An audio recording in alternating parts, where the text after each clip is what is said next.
7 जजों को बंधक बनाया, गाड़ियां तोड़ी। बंगाल में ममता बनर्जी की टीएमसी ने क्यों काटा बवाल?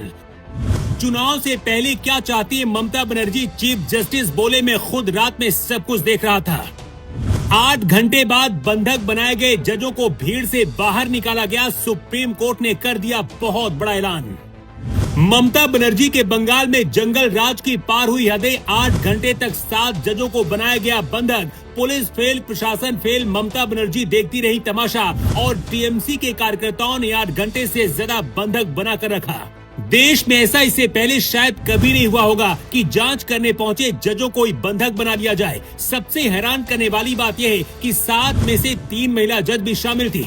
अब भयंकर गुस्से में सुप्रीम कोर्ट आ गया है। चीफ जस्टिस सूर्यकांत ने कहा है कि मैं रात भर खुद देख रहा था कि क्या हो रहा है, जिसकी वजह से हुआ ये भी मुझे पता है। सुप्रीम कोर्ट ने कहा है कि जिन लोगों ने जजों को बंधक बनाया उनको छोड़ा नहीं जाएगा। सीबीआई और एनआईए को जांच करने का आदेश दिया गया है, लेकिन जिन जजों को भीड़ ने बंधक बनाया, आखिर जज वहां क्या करने गए थे और किस बात से भीड़ गुस्से में थी? ममता बनर्जी का इसमें क्या रोल है? सब कुछ अगले 1 मिनट में आपको बताते हैं। बंगाल में एसआईआर शुरू होने के बाद से ही बवाल मचा हुआ है। ममता बनर्जी नहीं चाहती कि एसआईआर हो, क्योंकि इससे उनके फर्जी वोटरों का नाम कट जाएगा। चुनाव आयोग पर भी आरोप लग रहे थे, इसलिए चुनाव आयोग के कहने पर कलकत्ता हाई कोर्ट ने इन 7 जजों को विशेष ड्यूटी पर लगाया था। इन 7 जजों का काम था ये देखना कि वोटर लिस्ट में कौन असली वोटर है और कौन फर्जी वोटर है। इन जजों को उन लोगों की सुनवाई करने की जिम्मेदारी दी गई थी जिनके नाम काटने के लिए चुने गए थे। ऐसे में ये न्यायिक अधिकारी मौके पर जांच करके फैसला ले रहे थे कि किसका नाम रहेगा और किसका नाम लिस्ट में नहीं रहेगा। बंगाल के मालदा जिले में जब ये न्यायिक टीम बड़ी संख्या में लोगों के नाम वोटर लिस्ट से हटा दिए, 1 अप्रैल 2026 को मालदा के कालियाचक में भारी भीड़ जमा हो गई।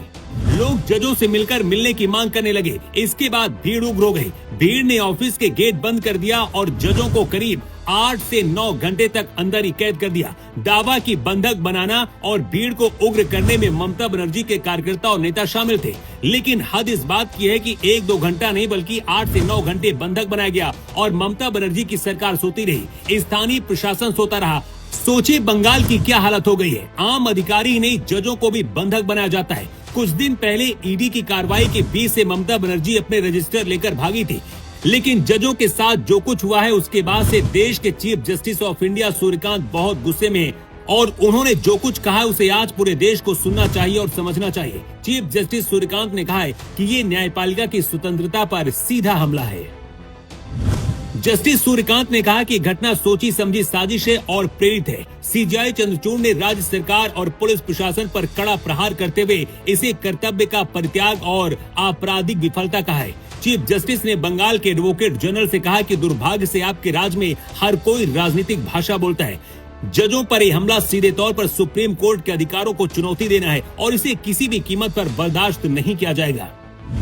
चीफ जस्टिस सूर्यकांत ने कहा कि मैं खुद रात के 2 बजे तक निगरानी रख रहा था, जब तक सभी को सुरक्षित निकाला नहीं गया। मुझे नींद नहीं आई।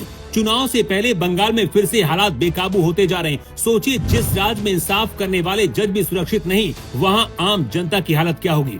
ममता बनर्जी क्या बंगाल को देश से अलग समझती है? क्या बंगाल में भारत का नियम, कायदे और कानून लागू नहीं होता? ये जवाब देना चाहिए। सबसे हैरान करने वाली बात यह है कि जिन 7 जजों को बंधक बनाया गया, करीब 8 घंटे तक उनमें से 3 महिला जज भी शामिल थी। ये सीधा भारत के सुप्रीम कोर्ट को चुनौती है और यही चीफ जस्टिस सूर्यकांत ने कहा है।